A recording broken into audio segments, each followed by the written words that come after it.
Amigos de Ponta Porã, amigos da fronteira, amigos do Mato Grosso do Sul, do Brasil e do mundo, vamos lá, né, com mais uma edição aí do nosso Fatos, Informações e Opiniões aqui no YouTube com o Ed Moreno, canal esse que é a voz da população e que você pode participar, né, simplesmente assistindo aí, dando o seu joinha, né, clicando aí, também você pode compartilhar o nosso link aí que nós temos distribuído nos grupos de WhatsApp, você pode comentar e você pode se inscrever. Muito importante a sua inscrição aí no nosso canal, né? E a gente tem abordado bastante os temas nacionais, principalmente depois que começou esse julgamento, né, de cartas marcadas aí do STF. Mas o espaço aqui é aberto para política local, para cultura, enfim, né? Nós estamos aqui para passar as informações, boas informações de preferência para a nossa população. Claro que no ofício de um jornalista, de um comunicador, às vezes nós temos que passar as informações ruins, né? Hoje, politicamente, o Brasil vive uma tremenda crise, né? O município não está muito diferente também, né? Mas a gente procura sempre passar as coisas boas aqui, né? E é o que nós estamos fazendo desde o final do ano passado aqui no Fatos, Informações e Opiniões. E nós estamos vivendo aí uma situação de aberração jurídica no país, tem assombrado, né, a população, porque a ditadura está aí, na nossa cara, né? E se não houver um levante popular, ela vai ficar pior, né? O ministro Alexandre de Moraes, sem a menor cerimônia hoje, ele deu um apertão no Kassab, né? Está pressionando o Kassab. Por quê? De que jeito? O ministro Alexandre de Moraes determinou que uma investigação contra Gilberto Kassab, oriunda da Lava Jato, retorne para o Supremo Tribunal Federal a fim de ser relatada por ele próprio. O inquérito tinha sido enviado pelo próprio Moraes à Justiça Eleitoral de São Paulo em 2019. Em 2021, a denúncia do Ministério Público contra Kassab foi aceita pela Justiça, o que tornou o presidente do PSD réu no caso. Agora, anos depois, Moraes mandou a investigação contra Kassab novamente voltar para suas mãos no STF. A decisão tem por base a recente mudança de entendimento da Corte sobre prerrogativa de foro, né? O inquérito em questão investiga o suposto recebimento de Kassab, né, 16 milhões de reais de propina da JBS em troca de apoio político. O presidente do PSD diz ter recebido valor por serviços empresariais prestados quando estava fora do setor público. Nos bastidores, segundo jornalistas, o jornalista Igor Gadelha, né, fontes do judiciário viram o novo despacho de Moraes como uma forma de pressionar Kassab e o partido comandado por ele não apoiar o projeto da anistia. Kassab se reuniu em fevereiro com Jair Bolsonaro para discutir o apoio da legenda à anistia, né? O encontro aconteceu lá no Palácio dos Bandeirantes, sede do governo paulista. E agora o Moraes, se sentindo ameaçado, né, ele vai e tenta, né, dessa forma, com essa investigação aí, né, contra Gilberto Kassab, que é oriunda da Lava Jato, ele vai relatar isso, o relatório vai para suas mãos, né? Ele vai ser o relator, o ministro Alexandre de Moraes, então determinou que essa investigação do Gilberto Kassab, da época da Lava Jato, né, que ela retorne ao STF, ao Supremo Tribunal Federal, ao Extremo Tribunal Federal, né, porque vai ser a forma que ele vai ter para pressionar o Gilberto Kassab a não apoiar a anistia, né? Mas vamos ver o que acontece, se Kassab vai ter peito para encarar ou não, né? O que a gente tá vendo aí e era esperado desde o início, eu estou falando aqui, desde o início, antes da posse de Trump no dia 20 de janeiro, desde lá do início do início do programa, aqui, do nosso espaço aqui no YouTube, eu venho dizendo, eles não vão voltar atrás, eles não vão recuar, né? Recuar para eles significa derrota, o início de uma derrota. Eles estão num processo de guerra, né, contra o país, eles estão tentando, né, acabar com o poder legislativo.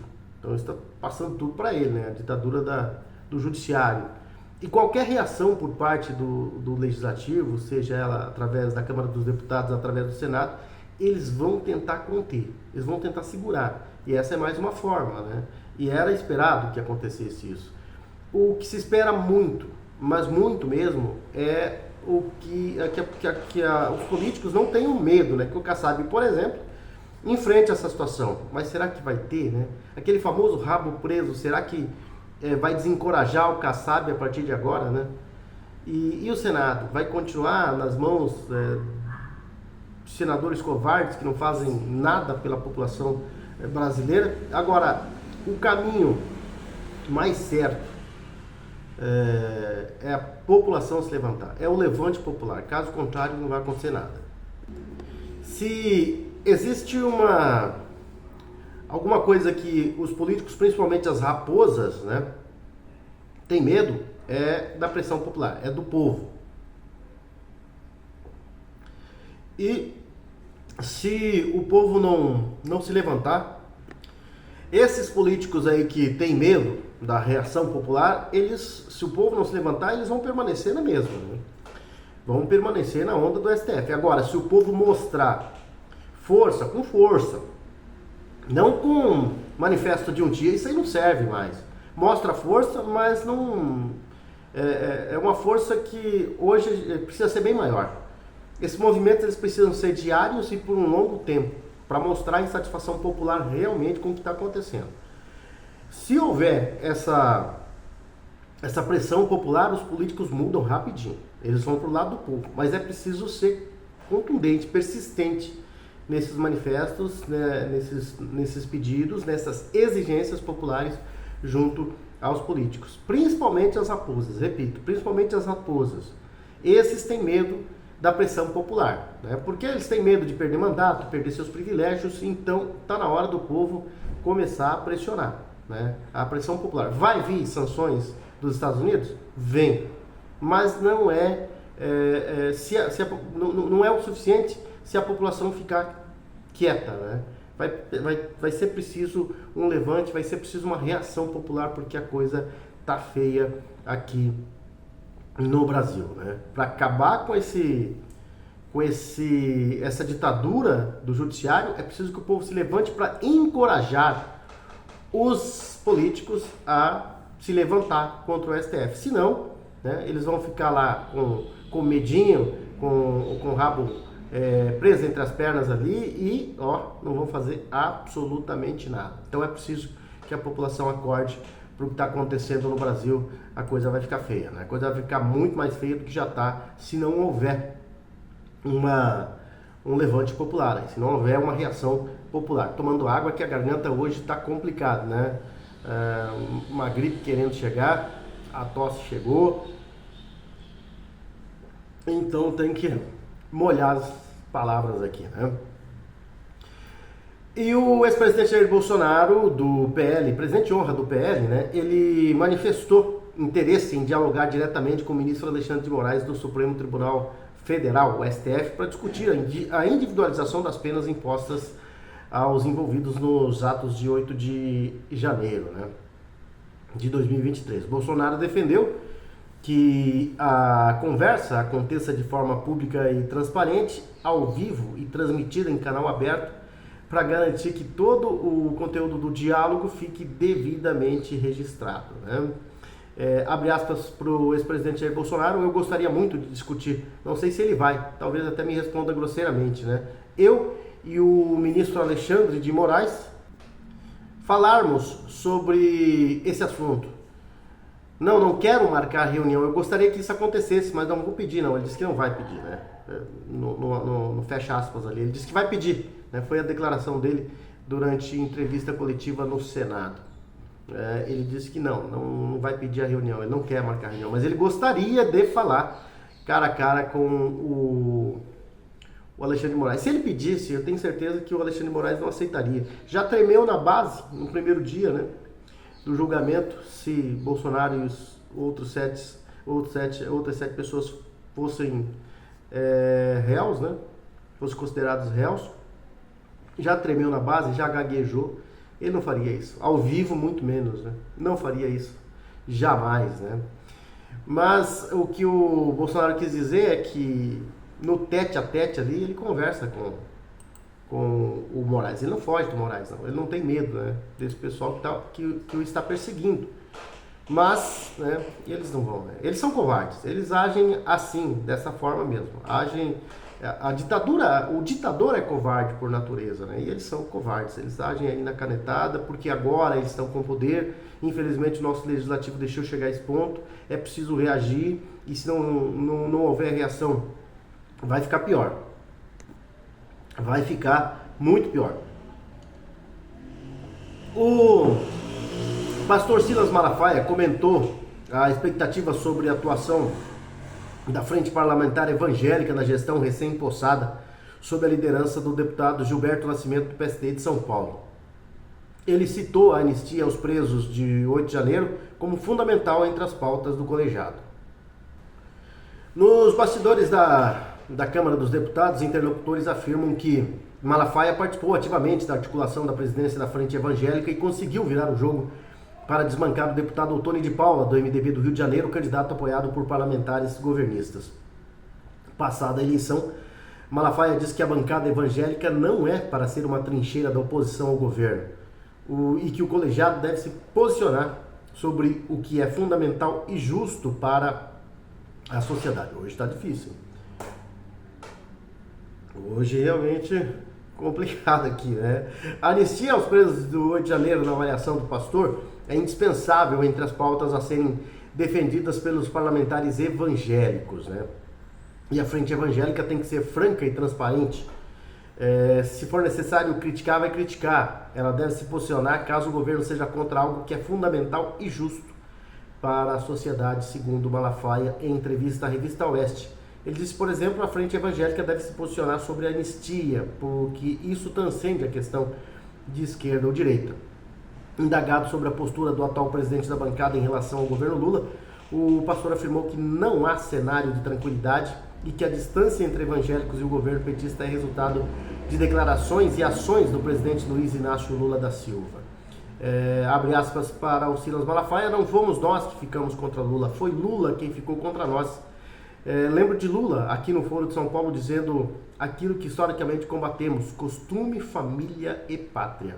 O pastor acrescentou que os elementos citados pelo presidente da República na ocasião são fundamentos da nossa fé inegociáveis, fecha aspas. Né?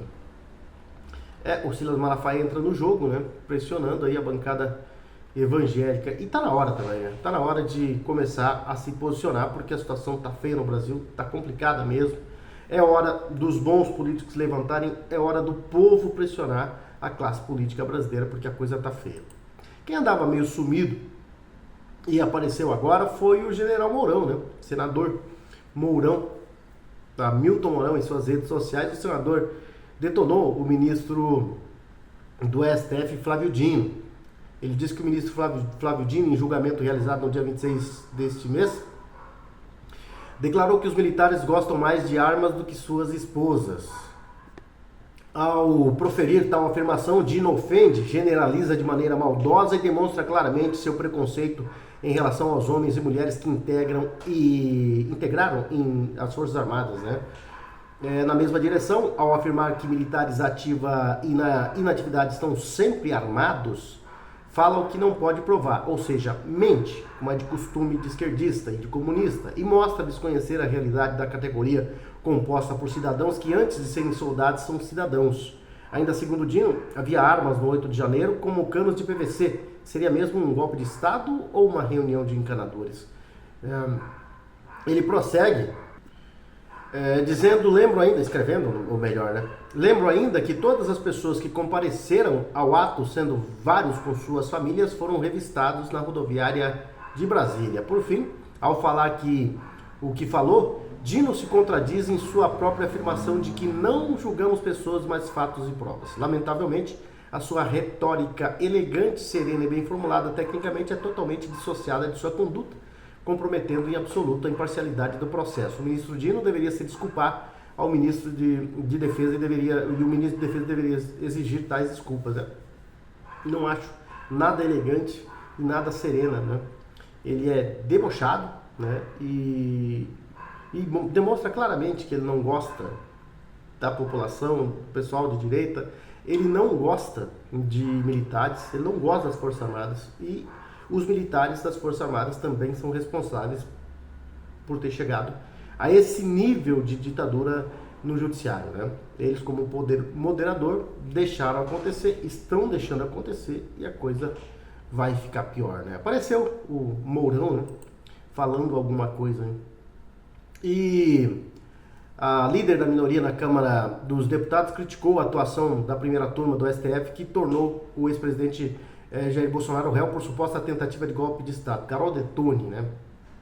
Ela que é a líder da minoria na Câmara dos Deputados. Carol Detoni é do PL de Santa Catarina e afirmou que a decisão da primeira turma do Supremo Tribunal Federal de tornar o ex-presidente Jair Bolsonaro réu por suposta tentativa de golpe de Estado configura a maior perseguição política e jurídica da história dos países. Ela diz que é um verdadeiro espetáculo televisionado que está mostrando ao Brasil e ao mundo que a maior casa de justiça do Brasil, na verdade, se tornou uma casa política que tem o único fim de destruir a maior liderança das últimas décadas da direita que o Brasil já teve e destruir os seus opositores, que por acaso são de direita, né? E o STF se mostra uma organização criminosa, né? Na defesa da anistia aos condenados nas manifestações do 8 de janeiro, o deputado Marcel Van Hatten demonstrou mais uma vez toda a sua coragem, né? Da tribuna da Câmara, ele afirmou que Lula e Moraes são cruéis e covardes e disse que a organização que está no STF é mafiosa. Lula é cruel, Alexandre de Moraes é cruel. Lula e Alexandre de Moraes são covardes. Aliás, digo mais, o que estão fazendo no STF hoje é coisa de mafioso. E não é só o Alexandre de Moraes.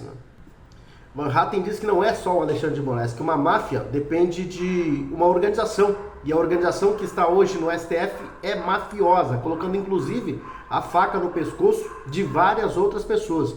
Van Hatten acusou a corte de chantagear a classe política inteira no Brasil. Ele ainda defendeu a instalação da CPI do abuso de autoridade mirando o STF e o Tribunal Superior Eleitoral, o TSE e o impeachment dos ministros. Está na hora, né? Está na hora. Só que eles ficam no discurso e não conseguem. Hoje ainda a oposição não tem força para atropelar esse sistema, né? Tá difícil, tá complicado. Mas vamos ver se com o apoio popular aí, que tem que sair, né? Tem que sair. A partir do dia 6 de abril, desse movimento aí que vai ser feito, como foi feito em Copacabana no dia 16 de março, e no dia 6 de abril agora vai ser feito na Avenida Paulista, é preciso manter esses manifestos por mais dias, né? Ou que eles passem a ser em vários eventos, né? Passem a ser feitos constantemente a partir de agora, né? Ou com mais frequência, ou sem parar, né? Ou permanente, porque o povo tem que mostrar, senão os políticos não vão reagir. Os políticos não vão conseguir a reação que nós queremos que ele tenha. Então o povo precisa. O povo de direita, principalmente, que é aquele povo bem tranquilo, né? Parece que nada está acontecendo, que acha que a coisa não vai ficar pior do que já está. Vai sim, então é preciso essa reação. Vamos para a parte esportiva, porque hoje é dia de decisão. Decisão do Campeonato Paulista, o maior campeonato estadual do Brasil, né? Tem o seu jogo decisivo hoje, né? Sai o campeão hoje. Corinthians e Palmeiras decidem nesta quinta-feira, a partir das 20h35, horário de Mato Grosso do Sul, 21h35, horário de Brasília. Eles definem a partir de hoje o vencedor do Campeonato Paulista da temporada, né? O segundo e derradeiro confronto vai ser disputado na arena, na Neoquímica Arena, né? Arena do Corinthians, a casa do Timão. No jogo de ida, no Allianz Parque, o Corinthians levou a melhor por 1-0 com gol de Yuri Alberto, né? Foi um golaço em vantagem. O alvinegro joga por qualquer vitória ou empate para ficar com o título do Paulistão. Caso o Palmeiras vença por um gol de diferença, 1-0, 2-1, 3-2, a definição do campeão será decidida nos pênaltis. Mandante no derby desta noite, o Corinthians anseia pela possibilidade de quebrar um jejum, né, de títulos que já dura 6 anos. A última taça levantada pelo Timão foi em 2019, também no Paulistão. De lá para cá, o clube vem colecionando frustrações nas competições que disputa, né? O Palmeiras, por sua vez, sonha com o inédito tetracampeonato, que pode alcançar Abel Ferreira e 4 atletas, né? O Everton, Rocha, Mike e Gomes. Pode alçar eles ao topo do ranking de campeões do Palmeiras, né? Pela primeira vez, o técnico vai precisar de uma virada na casa do rival para levar o título depois de 3 decisões seguidas, né, contando com o Allianz Parque como aliado no segundo jogo da final, né, na segunda final, né? E nós temos aí para o torcedor do Palmeiras, se há um ponto positivo, né? O ponto positivo é que o Palmeiras já eliminou o Corinthians nos pênaltis na casa do rival, né? Mas o jogo era único pela semifinal do Paulistão de 2015, depois de um empate por 2-2 no tempo normal. O Corinthians tem 3 dúvidas na sua formação titular, né? Tem 3 dúvidas para o jogo decisivo. Todas elas no meio campo. A principal é a do argentino Rodrigo Garro, né? Que não atuou no primeiro jogo, está contundido, está se recuperando, né? E por mais que tenha trabalhado em 2 períodos no CT Joaquim Grava, nos últimos dias sentiu dores no joelho no treino de quarta-feira e corre risco de ficar de fora para dar vaga aí ao Thales Magno ou ao Ángel Romero, né? O Ángel não jogou muito, né?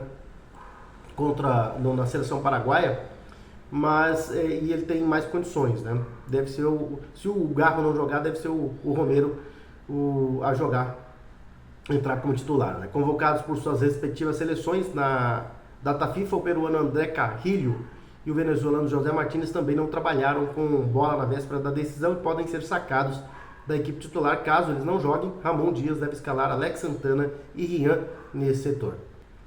Provável escalação do Timão: Hugo Souza no gol, Mateuzinho, Félix Torre, Gustavo Henrique, Ian Gileri, Ranieri, José Martínez ou Rian, André Carrillo ou Alex Santana, ou ainda Rodrigo Garro, Thales Magno, ou ainda Ángel Romero, Memphis Depay e Yuri Alberto, né? Esses estão garantidos. As dúvidas são ali no meio campo, 3 dúvidas, né? Ele não sabe se joga com o Martínez ou o Rian, ou se com o Carrillo ou com o Alex Santana, e ali na posição do Garro tem 2 que podem jogar, né? O Thales Magno e o Ángel Romero. Já o Palmeiras, né, com metade da escalação convocada nesta data FIFA, o Palmeiras montou uma operação para acelerar a recuperação e contar com seus 6 selecionados: o Everton, Estevão, Richard Rios, Emi Martínez, Piquerez e Facundo Torres. Ao longo da semana, avançou na recuperação de Maurício, que passou por cirurgia no ombro e vive expectativa de figurar entre as opções. Paulinho e Gomes também evoluíram, mas ainda devem ser desfalques, assim como Marcos Rocha, que lesionou a coxa na primeira final. Mike deve ser o titular. Entre os convocados, Rios é quem atuou mais tempo e atrasou o retorno em voo fretado porque precisou trocar de aeronave que foi atingida por um raio. Caso não tenha condições de iniciar, Abel pode aproveitar a volta do Maurício para recuar Veiga ou retomar Aníbal Moreno no time titular. A escalação provável do Palmeiras: o Everton no gol, Mike, Murilo, Micael e Piquerez, Richard Rios, Emi Martínez, Rafael Veiga, Estevão, Facundo Torres e Vitor Roque, né? Talvez esse o time do Palmeiras. Vamos ver onde que vai passar. Para quem está querendo saber, vai ser o jogo será televisionado pela TV Record, a Play Plus, a R7, Cazé TV no YouTube, Max, Nosso Futebol, o Allplay e Zapping, né? Os canais que irão transmitir a decisão do Campeonato Paulista. Então, é isso, né? É isso, vamos encerrando assim o nosso Fatos, Informações e Opiniões desta quinta-feira, dia de decisão do Campeonato Paulista. Amanhã nós voltaremos com mais informações e falando aí do grande campeão paulista, que seja o Corinthians, né? E boa sorte aí aos palmeirenses. Então até amanhã com mais informações aqui no Fatos, Informações e Opiniões com Ed Moreno no YouTube.